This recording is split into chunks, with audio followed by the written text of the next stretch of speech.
समुद्र का पानी उतरता देख के किनारे पे घर मत बना लेना। मैं लौट के आऊंगा, ये वादा है।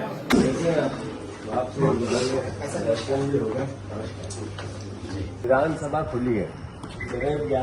साल 2023 में विधानसभा चुनाव के जब नतीजे आए थे तो सबसे चौंकाने वाला नतीजा भी दतिया सीट से ही था, जिसमें राजेंद्र भारती ने परंपरागत प्रतिद्वंदी नरोत्तम मिश्रा, गृह मंत्री उस वक्त के, उन्हें पटखनी दे दी थी। एक तरफ पूरे प्रदेश में जश्न था, बीजेपी की सरकार प्रचंड बहुमत से बनने जा रही थी। दूसरी तरफ नरोत्तम मिश्रा हार चुके थे, लेकिन शेरो शायरी के लिए जाने जाने वाले नरोत्तम मिश्रा कार्यकर्ताओं के बीच कह रहे थे कि समंदर का पानी उतरते देख किनारे पर घर मत बना लेना, मैं लौट कर आऊंगा, मेरा वादा है।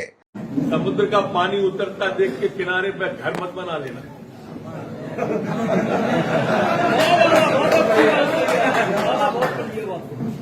मैं लौट के आऊंगा, ये वादा है।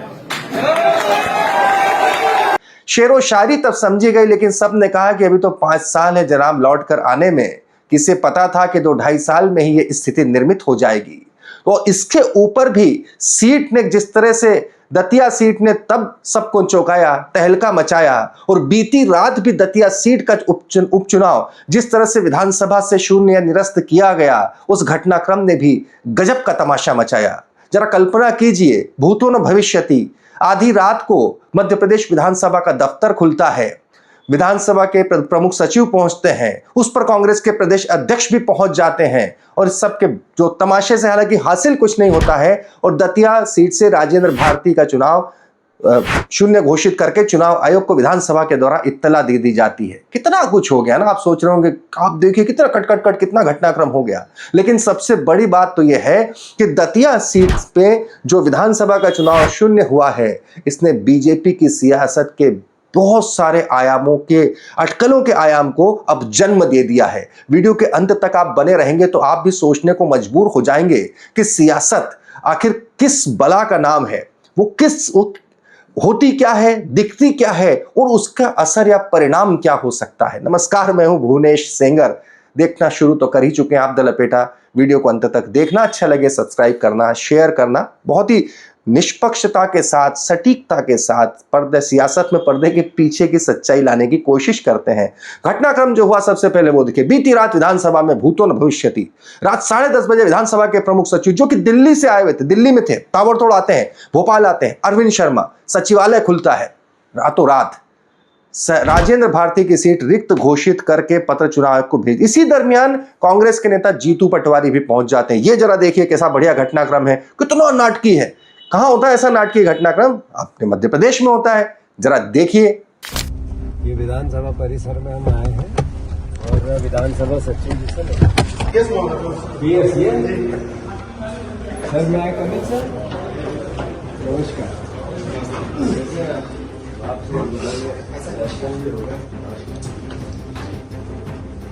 ये अभी तो इससे 15 तो सकते नहीं, कल रात में बोल लिया, बाकी से पहली बार हुआ मध्य प्रदेश की विधानसभा खुली है 11 बजे। तो मध्य प्रदेश की विधानसभा की सीट क्रमांक 22 दतिया सीट को आधी रात को ही, ये आप देख लीजिए विधानसभा का ये पत्र, जिसमें कि साफ तौर पर कहा गया है कि इसे एक सीट रिक्त हो गई है, और उन्होंने विधानसभा ने चुनाव आयोग को इस बारे में इत्तला दे दी। इसके पहले घटनाक्रम तो आपको पता ही होगा कि 27 साल पुराने एक एफडी की हेराफेरी के मामले में कांग्रेस के विधायक दतिया से राजेंद्र भारती को दिल्ली की एमपी एमएलए कोर्ट ने 3 साल कैद की सजा सुनाई। लेकिन सजा सुनाते के साथ ही उन्हें 60 दिन की मोहलत भी दी उच्च अदालत में जाने की, और साथ ही में उन्हें यह भी मोहलत दी कि तब तक ये सजा निलंबित रहेगी। पहले कहा जा रहा था कि संभव है कि बीजेपी विधानसभा 60 दिन का इंतजार करे, लेकिन वो इंतजार 60 दिन तो छोड़िए, 60 घंटे का न हो पाया, और आधी रात को ही ताबड़तोड़ किया गया। क्यों किया गया? इसकी क्या आवश्यकता थी? क्या उपचुनाव की जल्दी है बीजेपी को, या फिर राज्यसभा चुनाव इसका मसला है? इस पर मैं आऊंगा, आप बने रहिए। लेकिन उससे पहले कांग्रेस ने इसे लोकतंत्र की हत्या बताया। कहा कितना और लोकतंत्र का गला दबाओगे। कांग्रेस ने बाकायदा प्रेस कॉन्फ्रेंस की, प्रदेश अध्यक्ष ने, उमंग सिंघार ने ट्वीट किया, अरुण यादव ने ट्वीट करके पिछले साल जो पिछले विधानसभा चुनाव में सचिन बिरला जो थे बड़वा सनावद विधानसभा क्षेत्र से, उनका मसला उन्होंने गिनाया कि पूरे 5 साल तक तब विधानसभा को फुर्सत नहीं थी कि उन्हें निलंबित किया जाए, उन्हें वो जो सीट है उसे शून्य किया जाए। वर्तमान में निर्मला सप्रे जो कि बीना से विधायक हैं, उनकी भी नजीर दी गई कांग्रेस के नेताओं के द्वारा। जीतू पटवारी ने क्या कुछ कहा, ये सुनिए। मैं और आदरणीय पीसी शर्मा जी रात को हम माननीय मुख्य सचिव विधानसभा से मिले थे। मैंने पूछा उनसे कि क्या कारण है कि इतनी रात तक आपने विधानसभा चालू रखी और दिल्ली से स्पेशल आए आप, इसके पीछे सोच क्या है? तो उन्होंने कहा कि कोई सोच नहीं है सर, ऐसे ही जो डेली रूटीन के काम थे वो थे। मैंने जब दूसरी ज़्यादा बात करना चालू करी तो वो उठ के भाग गए। वो देखा होगा आप लोगों ने।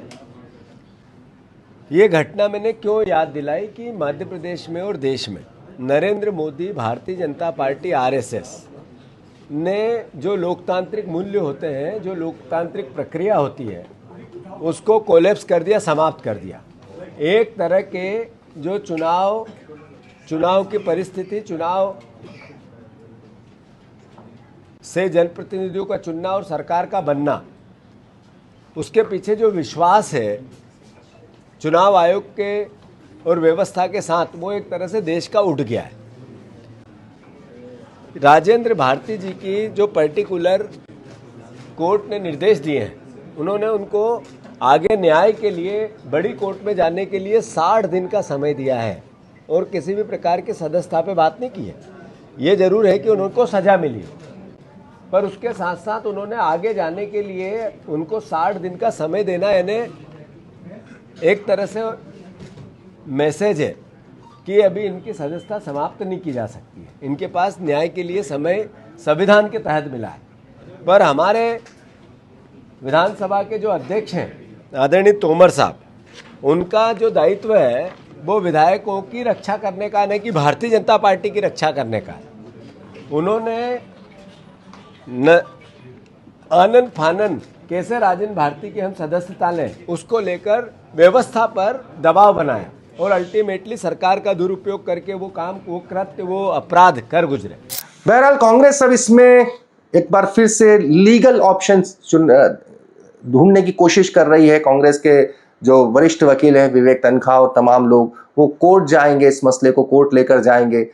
अब जरा तकनीकी तौर पर समझिए, क्या उपचुनाव होंगे? अभी यह फैसला चुनाव आयोग को करना है। मौजूदा स्थिति परिस्थिति में चुनाव आयोग किसकी तरफ है, उसका रुख क्या होता है, ये क्या किसी से छुपा हुआ है, ये आप भी जानते हैं, हम भी जानते हैं। इसलिए वहां से कांग्रेस को कोई राहत मिलने की उम्मीद मुश्किल लगती है।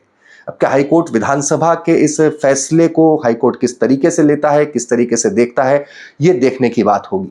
बहरहाल सबसे बड़ी बात जो हालिया बीजेपी का फायदा, जो मंत्री शुरुआत में कहा था, बीजेपी के अब आयाम देखिए।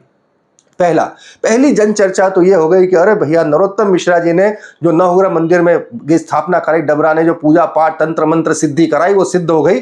और देखिए उनके जो राजनीतिक शत्रु हैं, वो सीट खाली हो गई। और फिर से जो कहा था नरोत्तम मिश्रा ने कि वो लौट कराऊंगा, वादा है। लेकिन क्या नरोत्तम मिश्रा को तत्काल फायदा मिलने वाला है? रुकिए, समझिए। जरूरत अभी बीजेपी की एक राज्यसभा की उस तीसरी सीट की है जो कांग्रेस के खाते में आती थी, जिससे दिग्विजय सिंह जिस सीट से राज्यसभा के सांसद थे, उसलिए क्योंकि बीजेपी को उसे भी हासिल करने के लिए 6 वोटों की आवश्यकता। और 6 में अगर आप देख लीजिए तो 3 विकेट तो गिर ही चुके हैं। निर्मला सप्रे तकनीकी तौर पर भले ही कांग्रेस में हो, लेकिन वो वाकई बीजेपी ज्वाइन कर चुके हैं, बीजेपी के हाथ में है। मुकेश मल्होत्रा की सीट जिस तरीके के साथ हुई, कोर्ट ने उन्हें वो सीट की बहाली तो दे दी, लेकिन चूंकि अब वो मतदान नहीं कर पाएंगे, इस लिहाज से भी ये बीजेपी के पक्ष में दूसरा वोट। और तीसरा, दतिया की सीट राजेंद्र भारती। अब बीजेपी को अगर वो सीट हासिल करनी है, जो कि बीजेपी की सियासत पूरे देश में जिस तरीके के साथ हासिल करने की है, ऐसे में उसे सिर्फ कांग्रेस के 3 विधायक चाहिए। आप मुझे कमेंट करके बताइएगा कि क्या बीजेपी के लिए कांग्रेस के 3 विधायक हासिल करना कहीं कोई बहुत बड़ी चुनौती है जो बीजेपी की अब तक कार्यशैली है? तो पहली बात राज्यसभा की। इसके पहले चर्चाएं थी कि संभव है कि नरोत्तम मिश्रा को तीसरी सीट से राज्यसभा के लिए भेज दिया जाए। कहा तो यह भी जा रहा है कि राजेंद्र भारती के उपचुनाव जो सीट है निरस्त कराने के लिए जिस तरह से नरोत्तम मिश्रा एक्टिव थे, उसमें यह भी था, उन्होंने ये तर्क दिया था कि राज्यसभा की एक सीट और हासिल की जा सकती है, तीसरी वाली। तो मुझे नहीं लगता है कि नरोत्तम मिश्रा को राज्यसभा का कोई चांस दिया जाएगा। बीजेपी जिस तरह के कैंडिडेट राज्यसभा में भेजती आई है उसके रिकॉर्ड के आधार पर अब फिर नरोत्तम मिश्रा लौटेंगे कैसे, वो डिपेंड करता है चुनाव आयोग के ऊपर। मान लिया जाए कि नरोत्तम मिश्रा लौटते हैं, उपचुनाव होता है, उपचुनाव सरकार मशीनरी सब कुछ होता है और मान लो जीत जाते हैं, तब की जरा कल्पना कर लीजिए कि मुख्यमंत्री मोहन यादव के लिए यूं ही भारी भरकम को झेलना कितना मुश्किल पड़ रहा है। कैलाश विजयवर्गीय, प्रहलाद पटेल, जमाने भर के दिग्गजों को झेलते झेलते मोहन यादव हलकान हुए जा रहे हैं। उसमें भी एक दिग्गज नरोत्तम मिश्रा की अगर फिर से विधानसभा में एंट्री हो जाती है तो फिर आप कल्पना कीजिए कि मोहन यादव के लिए स्थिति परिस्थितियां कैसी बनेंगी, और वो भी अमित शाह के उतने ही करीब है जितने कैलाश विजयवर्गीय करीब है। ऐसी स्थिति परिस्थिति, मैंने आपसे कहा था ना कि एक सीट है, लेकिन उस सीट ने राजनीतिक तौर पर अटकलों के कितने ही आयामों को जन्म दे दिया है। आप क्या सोचते हैं इस पूरे घटनाक्रम के बारे में, हमें कमेंट करके जरूर बताइएगा।